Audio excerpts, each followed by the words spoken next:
Shalom, selamat pagi sahabat GSIS yang diberkati Tuhan. Mari siapkan hati kita untuk merenungkan firman Tuhan. Kita satu dalam doa. Terima kasih Tuhan, pagi hari ini kami rindu mendengarkan firman-Mu. Tutup bungkus dengan kuasa darah anak domba Allah yang kudus.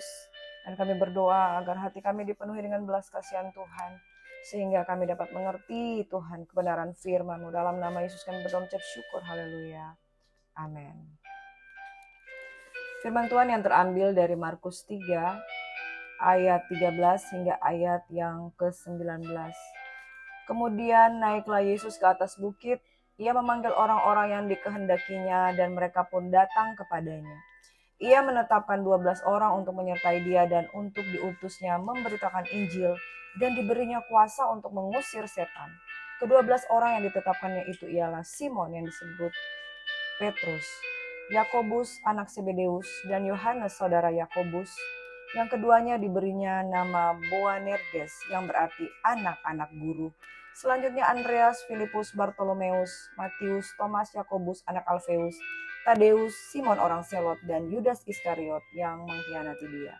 Judul perikop firman Tuhan ini yaitu Yesus memanggil ke-12 rasul. Saudara, mereka semua punya latar belakang. Ada yang pemungut cukai, ada yang nelayan, ada yang punya latar belakang tidak punya pekerjaan apa-apa, ada yang punya latar belakang tabib, dan lain sebagainya. Dan di antara ke-12 murid ini, saudaraku, ada yang berkarakter dengar-dengaran, ada yang berkarakter pemberani, ada yang berkarakter pengkhianat, saudara. Dan mereka dari berbagai latar belakang. Saudara, yang saya mau katakan bahwa menjadi murid Kristus, semua orang punya masa lalu. Tetapi yang terutama, bagaimana masa depan kita mau ditentukan oleh tuntunan Kristus. Bukan sekedar menjadi murid, tetapi menjadi rasul-rasul. Saudara, jangan pandang masa lalumu. Karena semua orang telah berdosa dan telah kehilangan kemuliaan Allah. Yang pertama, saudara, untuk menjadi murid Kristus, jangan pandang masa lalumu. Yang kedua, saudara, kita mau dituntun sehingga kita diubahkan. Nah, saudara, apalagi ketika mereka dipenuhi dengan kuasa Roh Kudus. Petrus, ketika dia belum mengalami kepenuhan Roh Kudus, ketika lidah-lidah api turun ke atasnya, sebelumnya dia seorang pengecut dan bahkan dia telah menyangkal Yesus. Tetapi ketika dia menerima pengurapan dari Roh Kudus, dia menjadi seorang rasul yang pemberani dan dia berubah. Yang ketiga, saudara, menjadi rasul-rasul. Tidak ada satupun yang tidak memiliki kehidupan dalam salib. Mereka menyangkal diri dan pikul salib sampai pada akhirnya. Ada yang mati di salib, ada yang mati dengan salib terbalik, ada yang dibuang ke Pulau Patmos dan lain sebagainya. Dan bahkan Yakobus juga dikatakan bahwa dia dibunuh. Saudara, menjadi murid Kristus, yang pertama, saudara, kita harus sungguh-sungguh menjadi orang yang diubahkan. Kita semua punya masa lalu, tetapi ketika Roh Kudus turun ke atas kita, kita berubah, betul-betul mengalami perubahan. Yang kedua, saudaraku yang diberkati oleh Tuhan Yesus Kristus, menjadi murid Kristus, saudara, kita harus mau dibentuk, kita harus mau dituntun. Yang ketiga, saudara, menjadi murid Kristus, firman Tuhan katakan, jikalau engkau mau menjadi muridku, engkau harus menyangkal diri, memikul salib setiap hari, dan mengikuti aku. Dan saudara, tidak ada yang terlalu sukar bagi Tuhan, yang mustahil menjadi tidak mustahil.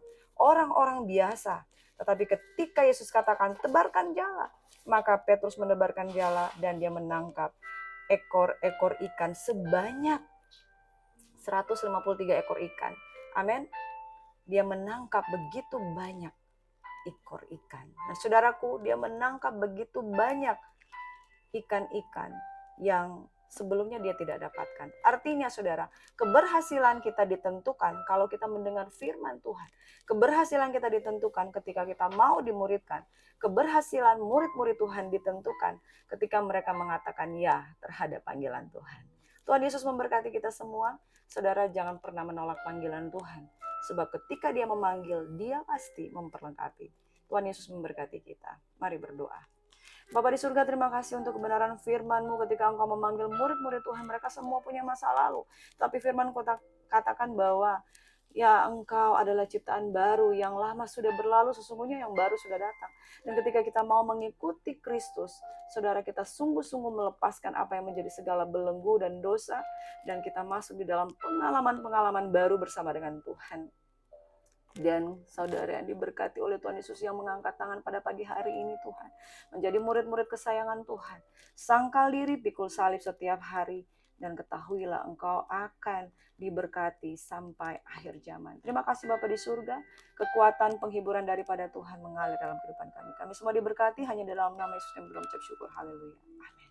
Shalom, selamat beraktivitas. Tuhan Yesus memberkati. God bless you. Amin.